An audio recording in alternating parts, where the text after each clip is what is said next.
1 Reis, capítulo 18. Eu gostaria de pedir a gentileza de que você permanecesse com a sua Bíblia aberta. Vamos fazer uma leitura.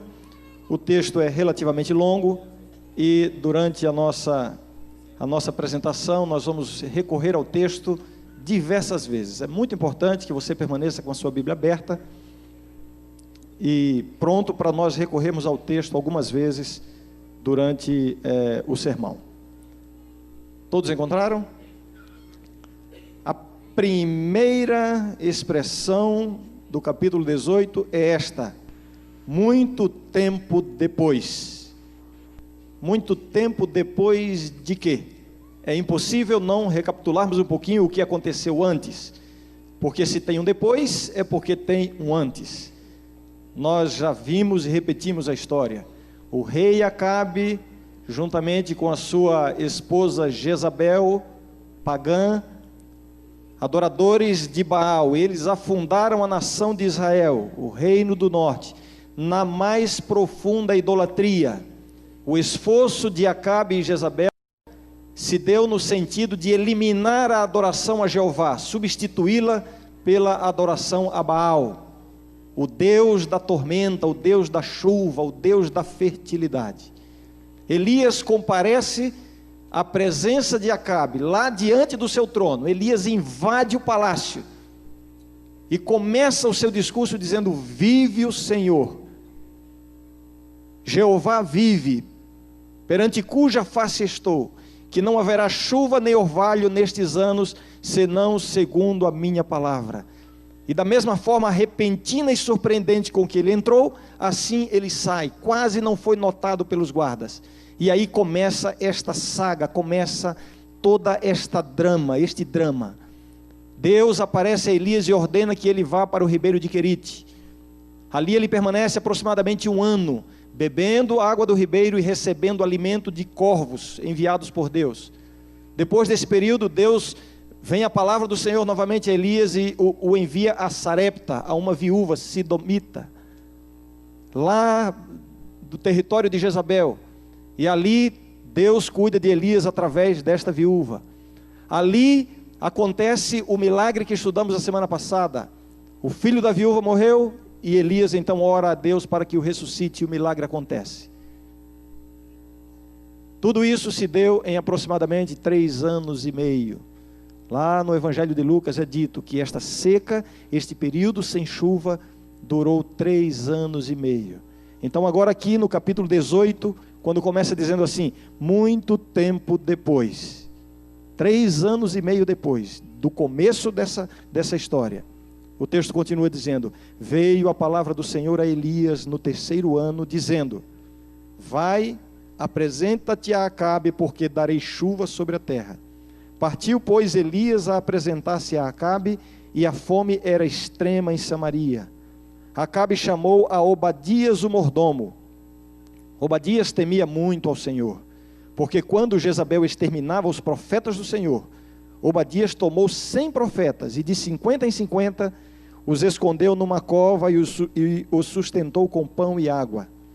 Disse Acabe a Obadias: vai pela terra a todas as fontes de água e a todos os vales, pode ser que achemos erva, para que salvemos a vida aos cavalos e mulos, e não percamos todos os animais. Repartiram entre si a terra para a percorrerem. Acabe foi à parte por um caminho, e Obadias foi sozinho por outro. Estando Obadias já de caminho, eis que Elias se encontrou com ele. Obadias, reconhecendo-o, prostrou-se com o rosto em terra e disse: és tu, meu senhor Elias? Respondeu-lhe ele: sou eu. Vai e dize a teu senhor: eis que aí está Elias. Porém ele disse: em que pequei, para que entregues teu servo na mão de Acabe e ele me mate? Tão certo como vive o Senhor teu Deus, não houve nação nem reino, aonde o meu senhor não mandasse homens à tua procura. E dizendo eles: aqui não está, fazia jurar aquele reino e aquela nação que te não haviam achado. Agora tu dizes: vai, dize a teu senhor, eis que aí está Elias. Poderá ser que apartando-me eu de ti, o Espírito do Senhor te leve, não sei para onde, e vindo eu a dar as novas a Acabe, e não te achando ele, me matará. Eu, contudo, teu servo, temo ao Senhor desde a minha mocidade. Acaso não disseram a meu senhor o que fiz, quando Jezabel matava os profetas do Senhor, como escondi 100 homens dos profetas do Senhor, de 50 em 50, numas covas, e os sustentei com pão e água? E agora tu dizes, vai, dize a teu senhor, eis que aí está Elias, ele me matará. Disse Elias, tão certo como vive o Senhor dos exércitos, perante cuja face estou, deveras hoje me apresentarei a ele. Então foi Obadias encontrar-se com Acabe e lhe anunciou. E foi Acabe ter com Elias. Vendo-o, disse-lhe, és tu, ó perturbador de Israel? Respondeu Elias, eu não tenho perturbado a Israel, mas tu e a casa de teu pai, porque deixastes os mandamentos do Senhor e seguistes os Baalins.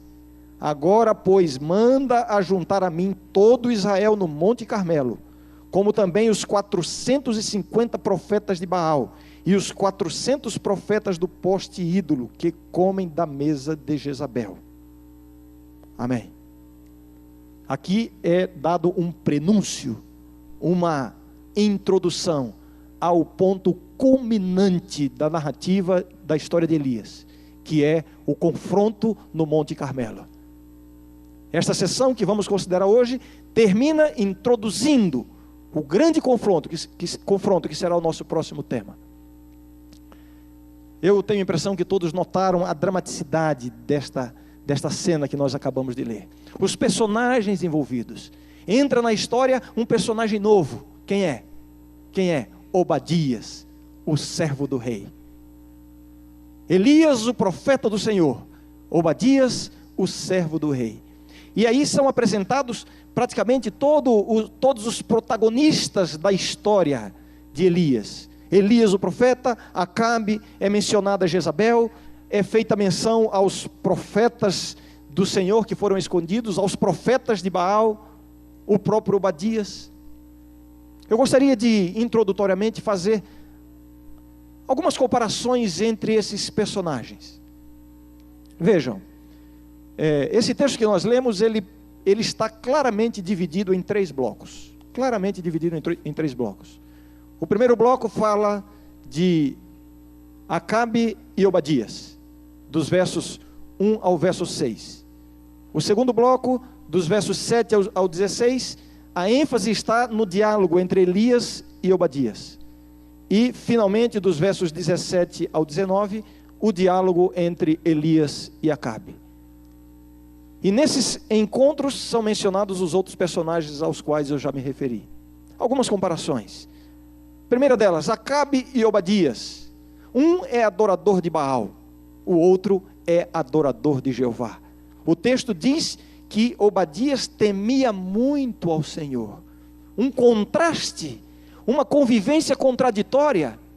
Obadias, o servo do rei, ele era o mordomo do rei. Alguns comentaristas indicam que provavelmente ele fosse o segundo homem mais importante do reino. Como poderia haver uma convivência tranquila entre esses dois? Um adorador de Baal, o outro adorador de Jeová. O rei Acabe falhou em cuidar dos seus animais. Ele saiu à procura de água para ver se não perdia todos os seus cavalos. A arqueologia e a história revelam que Acabe possuía muitas carruagens. Há uma referência, por exemplo, de que Acabe teria sido visto na antiga Síria, com aproximadamente 200 carruagens. Mas agora Acabe estava impotente diante da seca. Onde está o poder desse rei? Eu tento imaginar a situação patética de Acabe, talvez rastejando pelo solo, buscando uma fonte de água, buscando uma planta verde. Ele falhou em cuidar dos seus animais. Em contraste, Obadias teve sucesso em cuidar dos profetas do Senhor. Alimentou-os durante este período, os 100 profetas. Agora, uma semelhança entre ambos, Acabe e Obadias. Qual é a semelhança? Ambos são determinados nas suas convicções religiosas. Porque apesar de uma convivência tão próxima, Obadias não conseguiu influenciar Acabe a se voltar para o verdadeiro Deus. Da mesma forma, Acabe não conseguiu influenciar Obadias a cair na sua idolatria. Façamos outra comparação agora. Os profetas do Senhor. Quem são os profetas do Senhor aqui?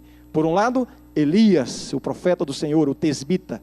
Por outro lado, os 100 profetas de Jeová, que são mencionados. Aqueles que foram protegidos, guardados, escondidos por Obadias. Tanto Elias quanto os profetas de Jeová, embora em lugares e circunstâncias absolutamente diferentes, mas todos eles foram escondidos. Elias foi escondido por Deus, primeiramente junto ao ribeiro de Querite, depois em Sarepta, na casa da viúva. Os profetas do Senhor em Israel foram escondidos por Obadias nas covas. Os profetas foram escondidos, como eu já disse, numa cova. Elias em Querite e Sarepta. Os 100 profetas do Senhor foram cuidados e alimentados por Obadias. O profeta do Senhor, o profeta Elias, foi cuidado e alimentado por corvos e por uma viúva. E uma lição que a gente aprende: Deus nunca desampara os seus servos. Deus providencia pessoas, providencia recursos, Deus usa meios naturais e Deus usa meios sobrenaturais, se for necessário, para cuidar dos seus servos em situação de crise. Façamos agora uma comparação entre Elias e Acabe. Elias e Acabe. Vemos em Elias uma tremenda sensibilidade à necessidade do próximo, a maneira empática, a maneira, o sentimento profundo de Elias, quando, por exemplo, cuidou ou atendeu a crise vivida pela viúva de Sarepta com a morte do seu filho.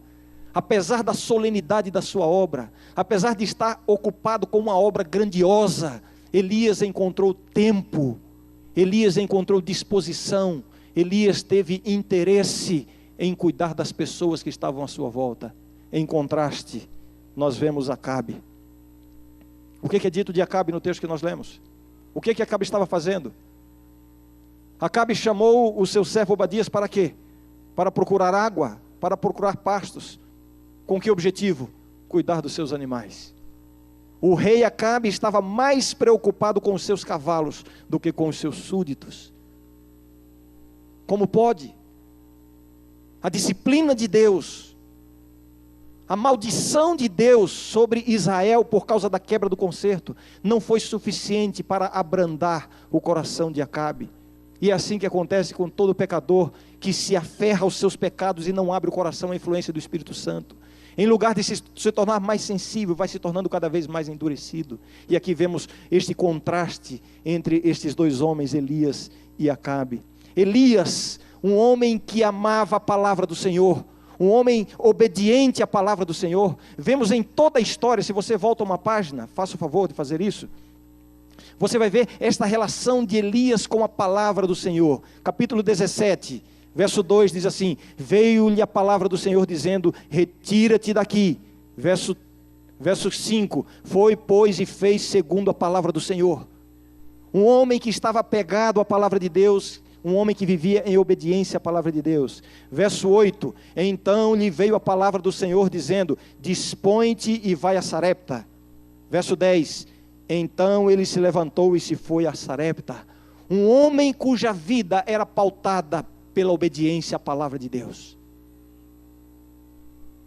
O clímax da história de Elias no Carmelo, essa conquista só foi alcançada porque Elias desenvolveu em sua vida este apego à palavra do Senhor. Não há vitória espiritual sem estarmos ligados e apegados à palavra de Deus. Um homem que amava a palavra do Senhor. Em contraste, vemos o rei Acabe, a patética figura do rei Acabe, um homem que odiou a palavra do Senhor. Um homem que tentou silenciar a palavra do Senhor ao permitir que a sua esposa matasse, perseguisse e matasse os profetas de Deus. A palavra do Senhor se revela através dos profetas e Acabe estava empenhado em fazer calar a palavra do Senhor. Que contraste entre esses dois personagens. Mas vemos ainda na narrativa um outro contraste, uma outra comparação que pode ser vista entre Obadias, o servo do rei, e Jezabel, a rainha. O que é dito de Jezabel nessa história? Lá no finalzinho do capítulo 18 que nós lemos.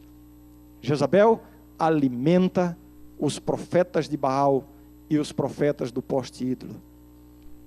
Jezabel está empenhada em alimentar os profetas da idolatria.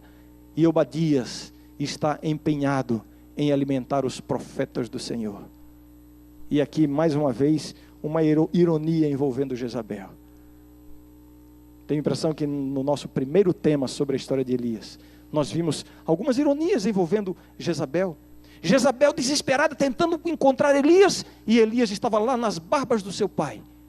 Sarepta estava a 12 quilômetros da casa do rei, que era pai de Jezabel.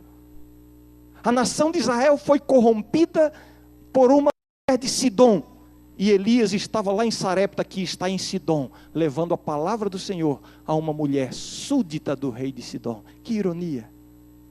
E agora vemos aqui Jezabel tão empenhada em preservar os profetas da idolatria e exterminar os profetas do Senhor.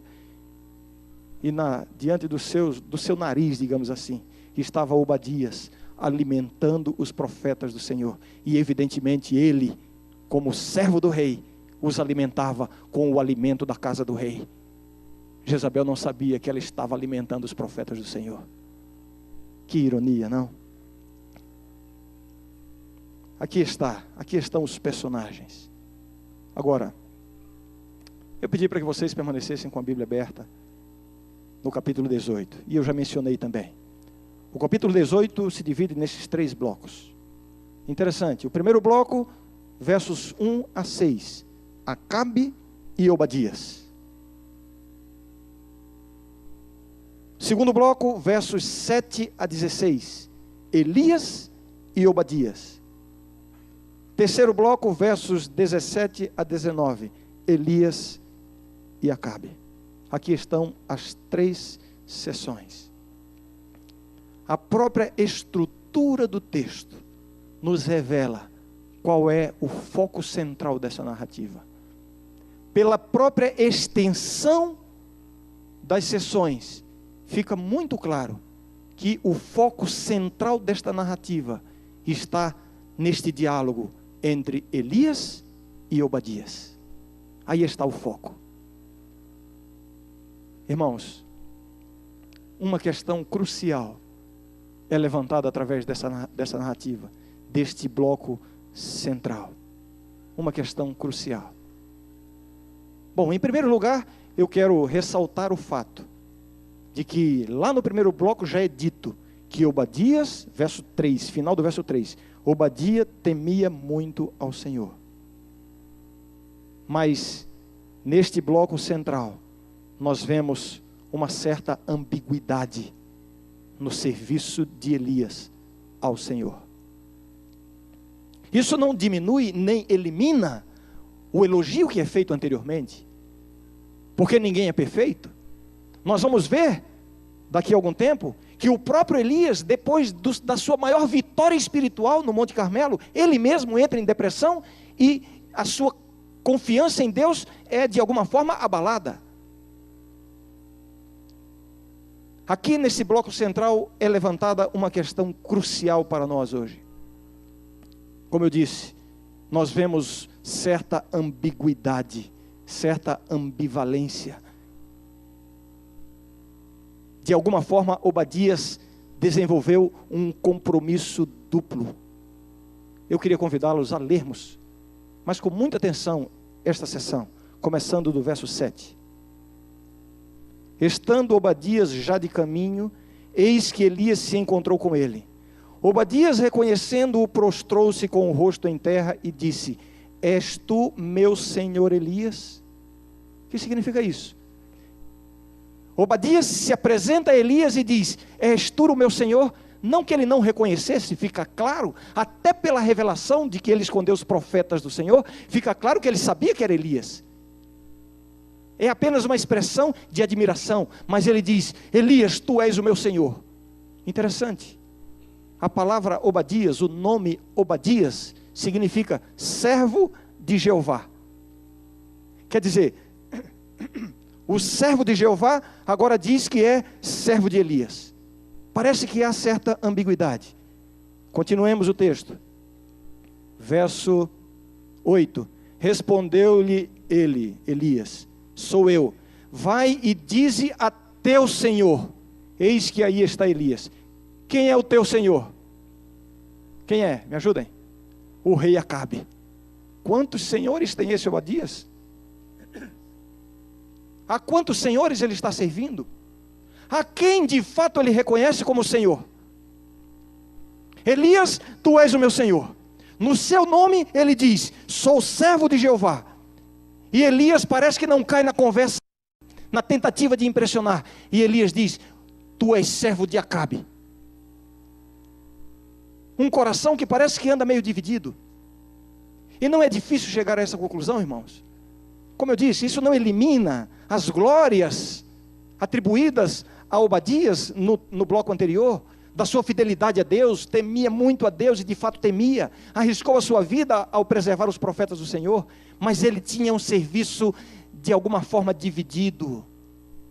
Imaginem, durante 3 anos e meio, o palácio estava à procura de Elias, a seca estava assolando a nação, Elias era considerado culpado. Quando Jezabel decide eliminar os profetas de Jeová, a intenção dela é eliminar os profetas, os representantes de Jeová. Com que objetivo? Na mentalidade pagã dela, assim ela enfraqueceria a Jeová. Como é que Obadias, sendo mordomo do rei, convivendo diretamente com o rei e a rainha, administrando a casa do rei, como é que Jezabel não descobriu que ele era servo de Jeová? Me parece que ele, de alguma forma, vivia como um desses crentes secretos. Você já viu o crente secreto? Já viu? O crente secreto é aquele que compra a menor Bíblia que tem na livraria, para levar no bolso e ninguém vê, e descobrir que ele é servo de Jeová. O crente secreto é aquele que se veste como as outras pessoas para que ninguém note que ele é diferente. Ele tem vergonha do seu Senhor de alguma forma. O crente secreto é como aquela moça que me contou a história de que estava procurando um meio de evangelizar os seus amigos no ambiente de trabalho dela. Ela disse assim: pastor, já faz 6 meses que eu vivo ali e eu não sei o que fazer. E eu disse: olha, convide-os para a igreja. Não, nem falar em igreja. Por que não? Não, porque eles nem sabem que eu sou cristã. Eu disse: mas como não sabe? Você está convivendo com eles há 6 meses. É, mas eu faço tudo para que eles não descubram. Me parece que Obadias vivia um pouco assim, porque não se pode compreender da forma como Jezabel e Acabe trataram os profetas do Senhor, perseguindo e exterminando. Ele não seria poupado, sendo servo do Senhor na casa de Acabe. Ele não permaneceria, no mínimo, ele não permaneceria no alto posto que tinha. Obadias tinha um compromisso duplo. Era impossível declarar-se inteiramente ao lado de Jeová sem ser reconhecido. De alguma forma, ele manteve esta ambiguidade. E aqui, meus queridos, na vida cristã, não há espaço para um compromisso duplo. A vida com Deus, ela não é compatível com a vida com o mundo.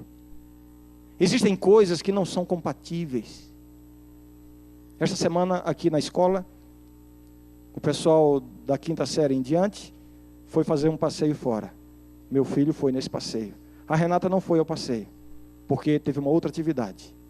Me parece que foi algo como um tipo de desfile que teve aqui na escola. E a minha esposa vestiu a Renata de professora. Ela tem 8 anos. Ela desfilou junto com a Laís, a irmãzinha do Augusto. E ela chegou em casa toda feliz, dizendo que quando as duas entraram vestidas de professora, A professora delas anunciou, alguém que estava lá anunciando, disse: Renata e Laís, professoras, seguindo o exemplo das mães. E ela voltou toda feliz. E eu perguntei para ela em casa: Renata, então você vai ser professora quando crescer? É, pai, eu acho que sim. Eu disse: puxa, que bonito. Você está decidida mesmo? Ela disse: não, pai, eu estou em dúvida em relação a 2 profissões. Na linguagem dela, ela me disse. Eu disse: é mesmo? E quais são as 2 profissões? Ela disse assim: eu estou decidindo se eu vou ser professora ou se eu vou ser espiã. E eu disse: muito bem. São coisas muito parecidas. A segunda opção talvez deixe você mais rica, mas talvez você morra antes. Existem coisas que não se equivalem. Existem coisas que não se compatibilizam. Obadias estava tentando compatibilizar o seu serviço a Deus e o seu serviço ao rei com este compromisso duplo. Irmãos, compromisso duplo na vida espiritual sempre traz os seus perigos. Foi a ambiguidade de Obadias que o revelou covarde. Quando Elias disse: vai e dize a Acabe, Elias está aqui. Ele não teve coragem. Ele não só não teve coragem, não foi um não teve coragem simples, não. Ele tremeu, ele morreu de medo. Simbolicamente falando, figuradamente falando. Ele não sabia o que fazer. Ele faz um discurso enorme para ver se convence Elias a tirar a ordem. Ele sabia que a ordem de Elias era, em última instância, a ordem de Deus. E aí ele apresenta toda essa argumentação. Verso 8, verso 9. Porém ele disse: em que pequei para que entregues teu servo na mão de Acabe e ele me mate? Olha o medo de morrer. E ele me mate. Não tão certo como vive o Senhor teu Deus. Estou lendo o verso 10. Não houve nação nem reino aonde o meu Senhor não mandasse homens à tua procura. E dizendo eles: aqui não está, fazia jurar aquele reino e aquela nação que te não haviam achado. Agora tu dizes: vai, dize a teu Senhor, eis que aí está Elias. Poderá ser que apartando-me eu de ti, o Espírito do Senhor te leve, não sei para onde. E vindo eu a dar as boas novas a Acabe, e não te achando, ele me matará. Olha o medo de morrer. E continua, verso 13. Acaso não disseram ao meu Senhor? E aí ele faz todo aquele discurso dizendo das glórias dele no passado, as grandes obras que ele fez para Deus. Eu arrisquei a minha vida para guardar os profetas do Senhor, eu os alimento. Não te contaram isso, Elias? Não te contaram? Não te contaram que eu sirvo a Deus desde pequenininho? Ele era filho de adventista. Mas vejam, o seu próprio discurso impressionante é uma revelação da sua ambiguidade, da sua covardia. Covardia que resulta em termos um serviço dividido para Deus. Porque quando ele descreve a fúria do rei Acabe, na verdade ele está revelando a fraqueza do rei Acabe. Que rei fraco é esse? Que com todos os seus recursos, com todo o seu poder, não conseguiu achar o profeta do Senhor? Um andarilho errante por aí? Que rei fraco é esse? Que rei fraco é esse que proclama para toda a nação: Baal vive, ó Baal, o Deus da tormenta, o Deus da chuva, o Deus da fertilidade, e agora está rastejando pelo chão procurando um pouquinho de água? Que rei fraco é esse? Incapaz, impotente. E é diante deste rei que ele morre de medo. Ele me matará. Que farei? A covardia, a vacilação, a queda é o resultado de termos um coração dividido, de vivermos nesta ambiguidade espiritual. E a Bíblia é tão clara em dizer: ninguém pode servir a 2 senhores. Ou há de servir a um e amar a um, ou há de servir o outro e amar o outro. Ninguém pode servir a 2 senhores. Fidelidade na igreja, infidelidade no trabalho. Que vida é essa? Aqui na igreja você é um líder, você é envolvido, você é um cristão perfeito. E lá na sua casa, como é que está o seu cristianismo? um coração dividido, na hora da prova, na hora da tentação, na hora da crise, o sentimento será de covardia, de fracasso e de queda. Este é o resultado de viver uma vida ambígua, uma vida com um coração dividido. Obadias revela aqui que ele sofria de uma síndrome, e esta síndrome é bem presente nos cristãos de hoje também. É a síndrome das vitórias passadas. Você sabe que síndrome é esta? É você querer amparar a sua vida cristã nas grandes glórias espirituais, nas grandes conquistas espirituais que você alcançou no passado. Vejam, Elias disse: vai e dize ao teu senhor, ao teu mestre, Elias está aqui. Ele não teve coragem, ele vacilou, ele fracassou, mas ele tentou amparar a sua vida espiritual. Ele tentou manter a sua reputação espiritual nas suas glórias passadas. Ah, Elias, não te contaram? Não te contaram as coisas extraordinárias que eu tenho feito para Deus? Não te contaram a minha demonstração de fidelidade? Não te contaram como eu arrisquei a vida protegendo os profetas do Senhor? Muito cuidado. As suas vitórias do passado não farão muito por você hoje. As suas vitórias do passado, elas podem servir sim como uma motivação para você ter em mente de que Deus tem poder, de que Deus tem dirigido a sua vida, mas cuidado para não amparar a sua vida espiritual nas glórias do passado. Esta é a síndrome das vitórias do passado.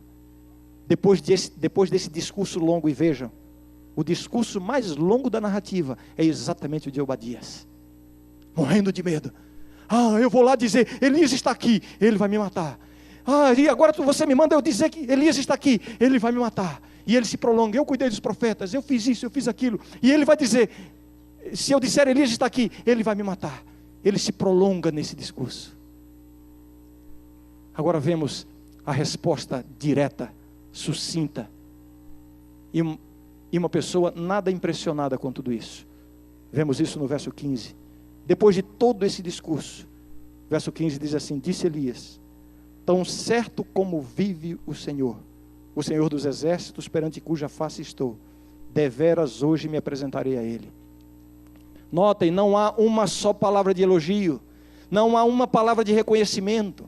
Em nenhum momento Elias diz coisas como: ah, parabéns Obadias, que coragem a sua, você tem feito uma grande obra para Deus. Elias não disse isso. Sabe por que Elias não disse isso? Na verdade, Elias confronta a Obadias em sua ambiguidade. Elias não disse isso porque nem Elias, nem o Deus de Elias se impressionam com as coisas que nós fazemos para Deus. O que importa não são as coisas que nós fazemos para Deus. O que importa são as coisas que Deus pode fazer por nós e em nós. Aqui está esta ambiguidade. A mensagem central. Qual é a mensagem central deste bloco de texto que revela o foco da narrativa? A mensagem central é somente uma, e eu quero que você abra os seus ouvidos e o seu coração para ouvi-la. A mensagem central é a seguinte: para ter um compromisso com Deus, é preciso estar disposto a pagar o preço. Você ouviu o que eu disse? Eu vou repetir. Para ter um compromisso real com Deus, é preciso estar disposto a pagar o preço. Vejam qual é o preço requerido aí. Eu não quero ser repetitivo nas leituras, mas é porque o texto nos revela isso de forma visível. Verso 8. Aliás, a ordem de Elias para Obadias. Qual foi a ordem de Elias? Vai e dize a teu mestre: Elias está aqui. Elias está aqui. Quando Obadias ouviu esta frase e se imaginou na frente do rei dizendo: Elias está aqui, ele tremeu. Sabe por quê? O que significa Elias? Eu já falei para vocês. Elias significa: Jeová é o meu Deus. O meu Deus é o Senhor. Elias estava dizendo: Obadias, você com essa sua mente dividida, com esse seu compromisso duplo, então faça o seguinte: vá diante do rei, o teu Senhor, e diga para ele: o meu Senhor é Jeová, Deus é o meu Senhor, Elias está aqui. Mostre que realmente você tem um compromisso com Deus. E por 3 vezes Obadias vacila, argumentando: se eu disser Elias está aqui, ele me matará. Verso 9. Se eu disser Elias está aqui, ele vai me matar. Verso 12. Se eu disser Elias está aqui, o Senhor é meu Deus, ele vai me matar. Verso 14. Mas aí, pela forma como Elias confronta a Obadias, Obadias decide ter um coração inteiro diante de Jeová. E ele então obedece. Agora sim Obadias alcança um estágio de maturidade espiritual. Agora sim, baseado na palavra de Elias, ele comparece diante do rei e diz: ó, Elias está aqui, o Senhor é o meu Deus. Agora sabe, uma coisa interessante, eu procurei no texto e não encontrei uma coisa. Esse Obadias é um dos, provavelmente, 12 Obadias que há na Bíblia. Existe uma velha tradição hebraica, judaica, que tenta relacionar esse Obadias com Obadias, o profeta que escreveu o livro, mas não temos motivo para acreditar nisso. Esse Obadias, ele aparece nessa cena e simplesmente desaparece nessa cena. Não há mais nenhuma referência a esse Obadias. Não há nenhuma menção e, mais interessante ainda, não há um desfecho para a história.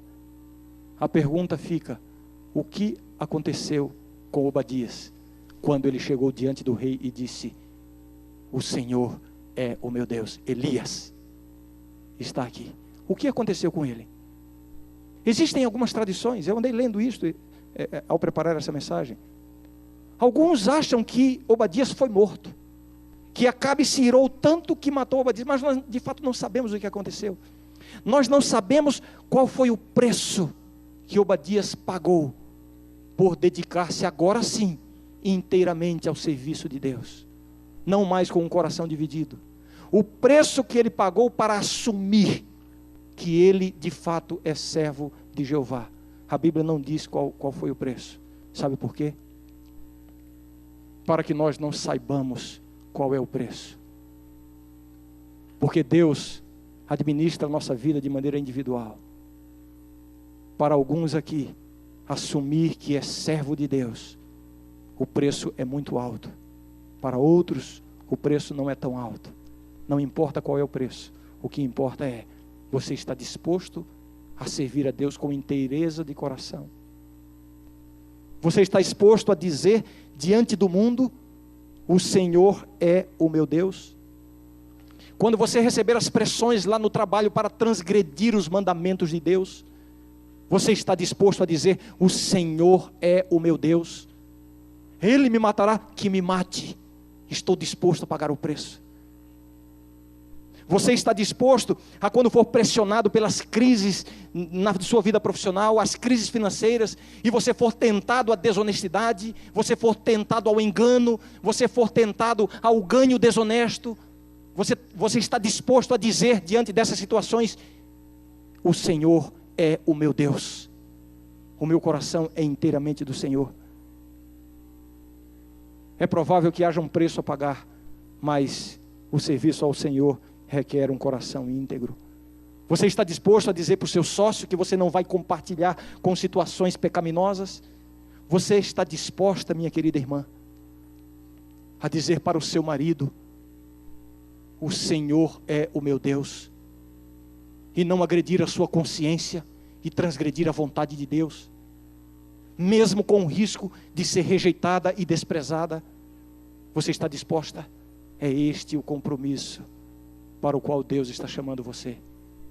Um coração inteiramente nas mãos do Senhor, não importa qual seja o preço. Você está disposta a fazer isso? Você está disposta, minha querida jovem, a dizer para o seu namorado: Quando ele tentar convencer você de todas as formas a agredir a sua consciência e fazer o que você sabe que ofende ao Senhor, você está disposta a dizer: o Senhor é o meu Deus, e correr o risco de ser rejeitada e desprezada? Não importa qual é o preço. Um compromisso verdadeiro com Deus requer um preço, mas Deus só aceita um serviço que é feito com um coração inteiro, um coração não dividido. Corrie ten Boom, ela conta uma história verídica que aconteceu na antiga União Soviética. Um grupo de cristãos estava reunido ali, perseguidos, proibidos de reconhecer diante da nação, das pessoas que eram adoradores de Jesus. Eles estavam reunidos numa sala, no momento de culto, quando repentinamente 4 soldados da KGB entram fortemente armados. Todos se assustam, e a ordem foi clara e objetiva: aqueles que estiverem dispostos a negar a sua fé agora, poderão sair. Os que permanecerem serão executados agora mesmo. Um momento de pavor tomou conta dos olhares presentes, e a ordem foi repetida: aqueles que estiverem dispostos a negar a sua fé, saiam agora. Os que permanecerem serão executados neste momento. Diante daquela situação pavorosa, alguns poucos saíram, mas a maioria permaneceu. Depois que aqueles poucos saíram, os soldados depuseram as armas e disseram: não somos soldados, nós somos cristãos que estamos buscando uma congregação onde haja pessoas que tenham um compromisso real com Deus, que estejam dispostas a entregar a própria vida para não negar a sua fé. Por quanto você está vendendo a sua fé? Os jovens da minha igreja aqui, por quanto você está vendendo a sua consciência? Por quanto você está agredindo a sua consciência? Está traindo a confiança que Deus tem depositado em você? Por quanto? Pela popularidade entre os amigos? Pela sua vaidade? Pelos seus projetos pessoais de futuro? Por quanto você está vendendo a sua consciência? No serviço para Deus não há lugar para esta ambivalência, para esta ambiguidade. Nós somos convidados neste momento a tomar uma decisão ao lado de Deus, de entregar o nosso coração completamente a Ele.